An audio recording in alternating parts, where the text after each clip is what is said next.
I never thought my own father would stand up in court and lie about me to protect my sister.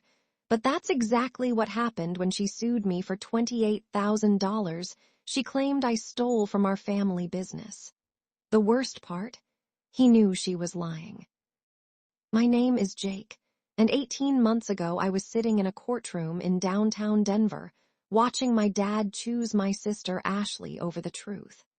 She had filed a civil lawsuit claiming that I had embezzled money from our family's small trucking company, and instead of standing by me like I'd expected, my father was sitting at the plaintiff's table backing up every word of her fabricated story. The man who raised me to always tell the truth was perjuring himself to save the daughter who'd been bleeding our company dry for 3 years. This story starts back in 2019 when my dad, Tom, decided it was time to bring both his kids into the family business he'd built over 25 years. Morrison Trucking wasn't huge, but it was steady. We had 12 trucks running routes between Colorado, Utah, and Wyoming, mostly hauling construction materials and farm equipment. Dad was getting older and wanted to start transitioning toward retirement, so he offered both Ashley and me positions with the understanding that we'd eventually take over the company together. I was 28 at the time, working as a fleet manager for a larger logistics company in Colorado Springs. I knew trucks, I knew routes, and I understood the business side of things. Ashley was 31 and had been bouncing between jobs for years.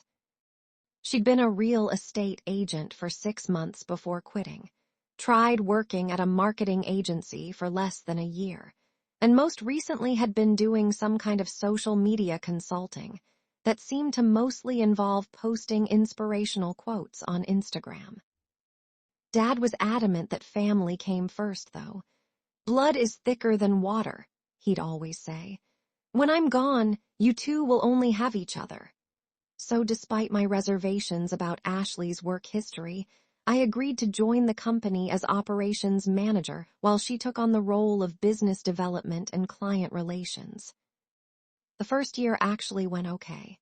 I handled the day-to-day operations, managed our drivers, coordinated routes, and dealt with maintenance schedules. Ashley was supposed to be bringing in new clients and managing our relationships with existing customers. She was charming when she wanted to be, and a few of our longtime customers seemed to enjoy working with her. Dad was thrilled to see his kids working together, and our revenue actually increased that first year. But by 2021, I started noticing problems. Ashley would show up to the office around 10 or 11 in the morning, spend an hour checking her personal social media, take long lunches, and often leave by 3 claiming she had client meetings that never seemed to materialize into actual contracts. When I'd ask her about specific accounts or follow up on potential leads she'd mentioned, she'd get defensive and accuse me of micromanaging her. More concerning were the financial irregularities I started noticing. Ashley had been given access to the company credit card for client entertainment and business development expenses. What started as reasonable charges for client lunches and networking events gradually escalated into designer clothes, she claimed, were necessary for maintaining our professional image. Expensive dinners at trendy restaurants with no clear business purpose, and spa treatments that were somehow categorized as stress management for client negotiations. When I brought these concerns to Dad, he'd brush them off.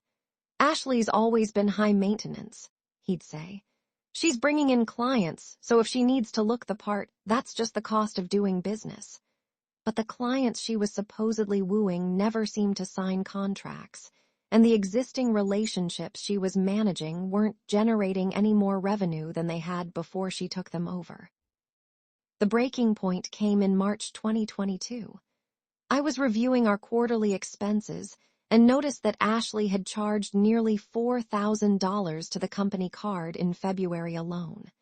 This included a weekend trip to Aspen that she'd claimed was for a client retreat. But when I checked our booking systems, there was no record of any client meetings or new contracts from that period.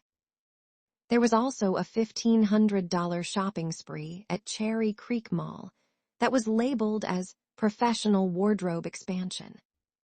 When I confronted Ashley about these expenses, she exploded.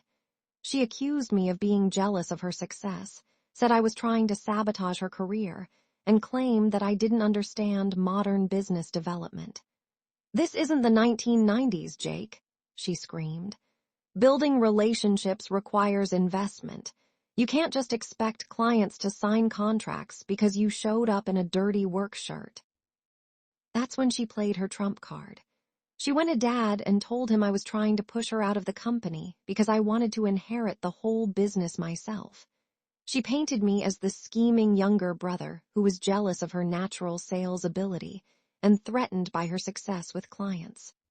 Dad called me into his office the next day and told me I needed to work better with my sister and stop undermining her confidence. I couldn't believe it. I showed Dad the credit card statements, the lack of new contracts, the pattern of excessive expenses with no business results.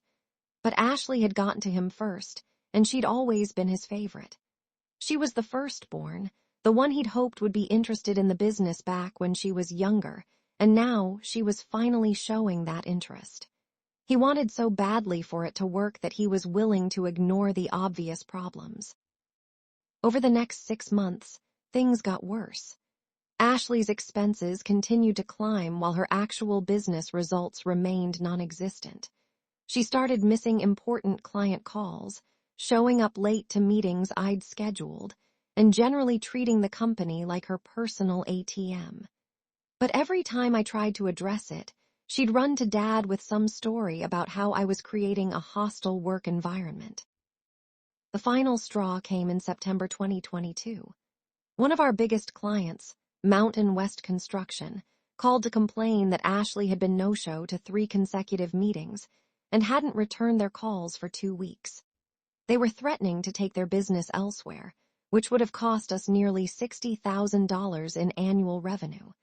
When I confronted Ashley about it, she claimed she'd been too busy with bigger opportunities to waste time on small-time contractors. That's when I discovered that Ashley had been charging personal expenses to the company card and then creating fake invoices to justify them. She'd charge her gym membership and then create an invoice for corporate wellness consulting. She'd buy clothes and create invoices for brand consulting services. She'd even charged her car payment and created an invoice for vehicle rental for client transportation. I documented everything. Screenshots of the credit card statements, copies of the fake invoices, records of missed meetings, client complaints, everything. I presented it all to Dad in a formal meeting, expecting him to finally see what was happening. Instead, Ashley beat me to the punch. She must have sensed that I was building a case against her, because she went to Dad first with a story that turned everything upside down. She claimed that I had been the one creating fake invoices and charging personal expenses to the company. She said I'd been manipulating the books to make her look bad because I was jealous of her success and wanted to take over her clients. Most devastatingly, she accused me of embezzling $28,000 over the past year through a combination of fake invoices, inflated expense reports, and unauthorized bonuses I'd supposedly given myself. She had documentation that looked convincing if you didn't look too closely, and she presented it with the kind of righteous indignation that she'd perfected over years of talking her way out of bad jobs and failed relationships. Dad believed her. Or maybe he wanted to believe her because the alternative was admitting that his precious daughter had been stealing from the family business, while his reliable son was trying to protect it. Either way, he fired me on the spot and told me I was no longer welcome at the company or at family gatherings until I made things right. 2 weeks later, I was served with papers. Ashley was suing me for $28,000 in damages, claiming I'd embezzled that amount from the company and damaged her professional reputation with my false accusations. The lawsuit was filed in Denver County Court, and my dad was listed as a supporting witness for the plaintiff. The months leading up to the trial were the worst of my life. Not only had I lost my job and my family, but I was facing the possibility of a civil judgment that would have bankrupted me. I had to hire an attorney with money I didn't have, and the stress was eating me alive. I'd wake up at 3 in the morning going over every financial transaction from the past 3 years, wondering if I'd somehow missed something that could explain Ashley's accusations. The trial was scheduled for February 2023, and as the date approached, I knew I needed more than just my word against Ashley's fabricated evidence. I needed to prove not only that I hadn't embezzled money, but that Ashley had been the one stealing from the company all along. That's when I remembered something. Morrison Trucking used a cloud-based accounting system that automatically backed up all our financial data. While Ashley had access to create invoices and expense reports, she didn't have administrator access to delete the backup records. Every transaction, every edit, every deleted entry was preserved in the system's audit logs. I hired a forensic accountant and got a court order to access the complete backup records. What we found was even worse than I'd suspected. Ashley hadn't just been charging personal expenses to the company. She'd been systematically manipulating records to cover her tracks. Every fake invoice she'd created left a digital fingerprint showing when it was created, by whom, and what computer it came from. The audit trail showed that Ashley had created dozens of fake vendor invoices to justify her personal expenses. She'd set up shell companies with names like Morrison Business Consulting and Rocky Mountain Professional Services, and been paying herself through these fake businesses. The timestamps showed that most of these invoices had been created retroactively, often within hours of her credit card charges posting to the company account. More damning was the evidence showing how she'd tried to frame me.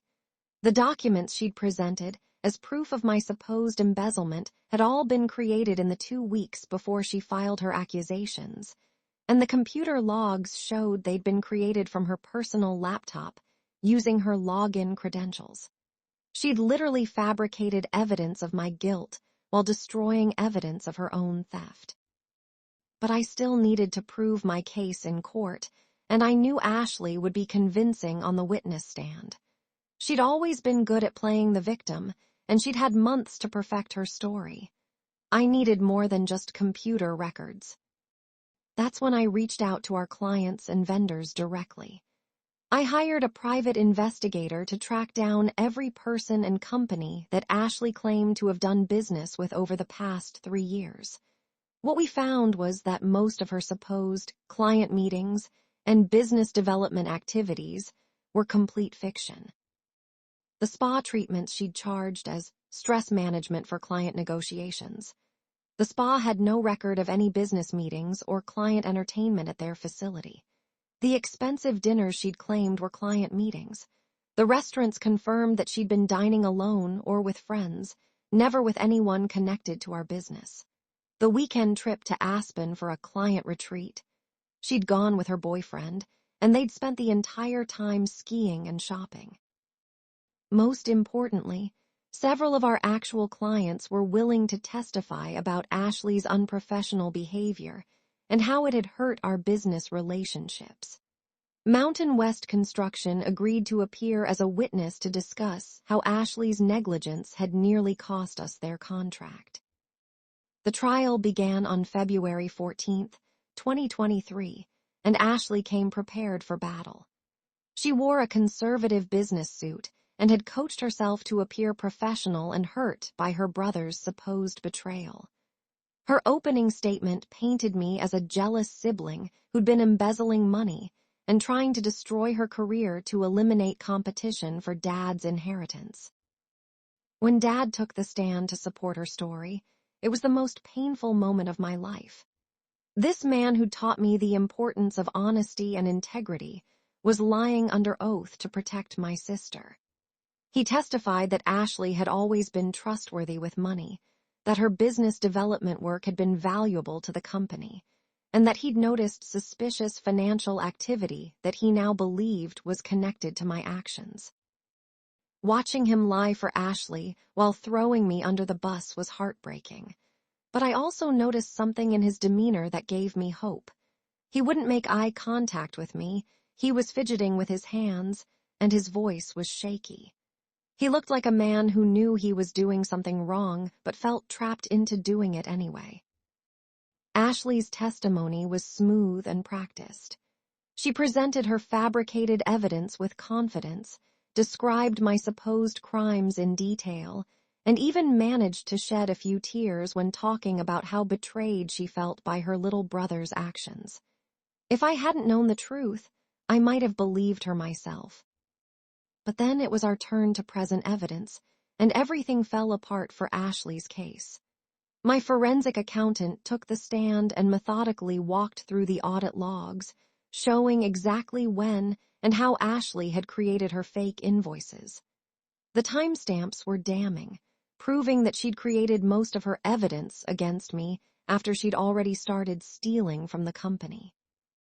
The private investigator testified about his findings, confirming that Ashley's claimed business activities were largely fictional.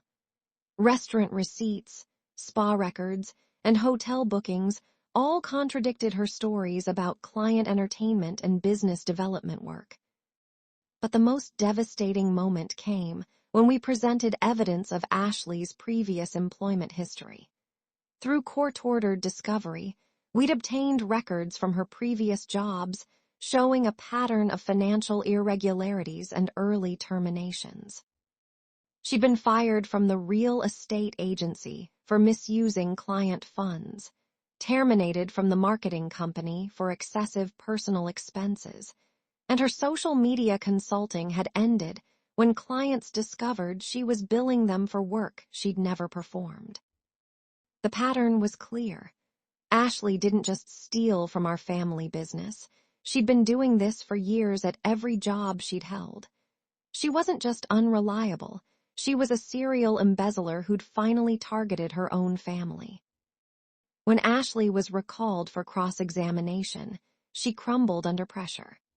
Faced with irrefutable digital evidence of her crimes, she started contradicting her earlier testimony. She couldn't explain why the audit logs showed her creating fake invoices, why her supposed business meetings had no witnesses, or why her previous employers had fired her for financial misconduct.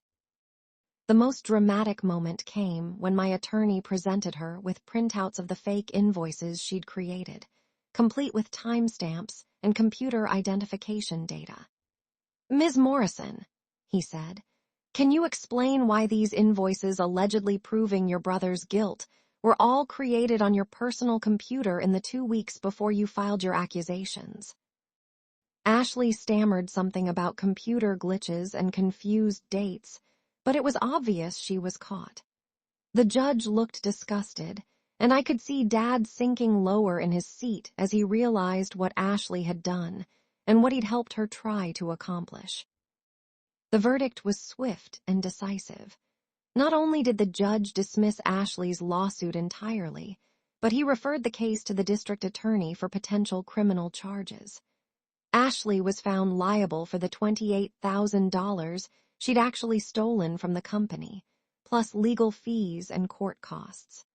The judge also issued a restraining order preventing her from accessing any of Morrison Trucking's accounts or premises. More importantly, the evidence presented in court triggered investigations by several of Ashley's previous employers. Within 6 months, she was facing criminal charges in 3 different jurisdictions for embezzlement and fraud. Her scheme of creating fake consulting companies to bill her employers for personal expenses had been going on for over 5 years, and the total amount of her theft was well over $100,000. Dad was devastated.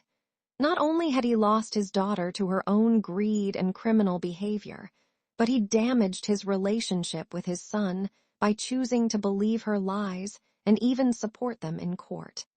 The guilt of having testified against his innocent son while protecting his guilty daughter was eating him alive. It took months of difficult conversations, but Dad and I eventually rebuilt our relationship. He admitted that he'd known deep down that Ashley was lying, but had been so desperate to believe that his family could work together that he'd convinced himself her version of events was true. He'd also been manipulated by Ashley's tears and her claims that I was trying to destroy her career out of jealousy. Ashley eventually pleaded guilty to multiple counts of embezzlement and fraud across 3 states. She was sentenced to 2 years in prison and ordered to pay restitution to all her victims, including our family business.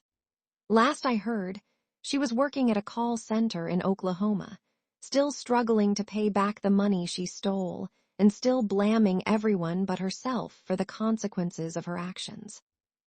Morrison Trucking survived the financial hit from Ashley's theft, and Dad officially made me the heir to the business. We've rebuilt our client relationships, hired trustworthy employees, and implemented better financial controls to prevent future embezzlement.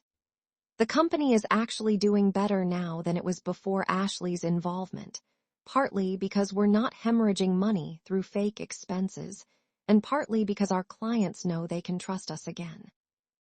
The whole experience taught me 3 crucial lessons about dealing with family members who are willing to lie and steal. First, document everything. I should have been keeping better records of Ashley's suspicious behavior from the beginning instead of hoping Dad would eventually see the truth. Digital records don't lie, and they saved my life in court. Second, don't assume that family loyalty goes both ways. I spent years covering for Ashley's mistakes and giving her the benefit of the doubt because she was my sister, but she had no problem throwing me under the bus when it served her purposes. Blood might be thicker than water, but it's not thicker than evidence. Third, sometimes the people who claim to love you the most are the ones most willing to sacrifice you to protect their own interests or beliefs. Dad's willingness to testify against me wasn't about malice. It was about his desperate desire to believe that his family could work together. But good intentions don't excuse perjury, and love doesn't justify destroying an innocent person's life to protect a guilty one. Today, I run Morrison Trucking with Dad's support, but my own authority. We have clear financial controls, regular audits, and a policy that family members have to meet the same professional standards as any other employee. Ashley is no longer welcome in our lives or our business, and Dad has finally accepted that sometimes loving someone means holding them accountable for their actions rather than enabling their destructive behavior. The hardest part of this whole ordeal wasn't losing the money or even facing false accusations in court. It was learning that my sister viewed our family as just another opportunity to exploit, and that my father was willing to sacrifice his relationship with his honest son to protect his relationship with his dishonest daughter. But sometimes the truth has to hurt before it can heal, and our family is stronger now than it was when it was built on the foundation of enabling Ashley's lies and theft. If this story resonates with you and you're dealing with family members who are manipulating or stealing from you, hit that like button and subscribe for more real-life experiences about protecting yourself from financial abuse.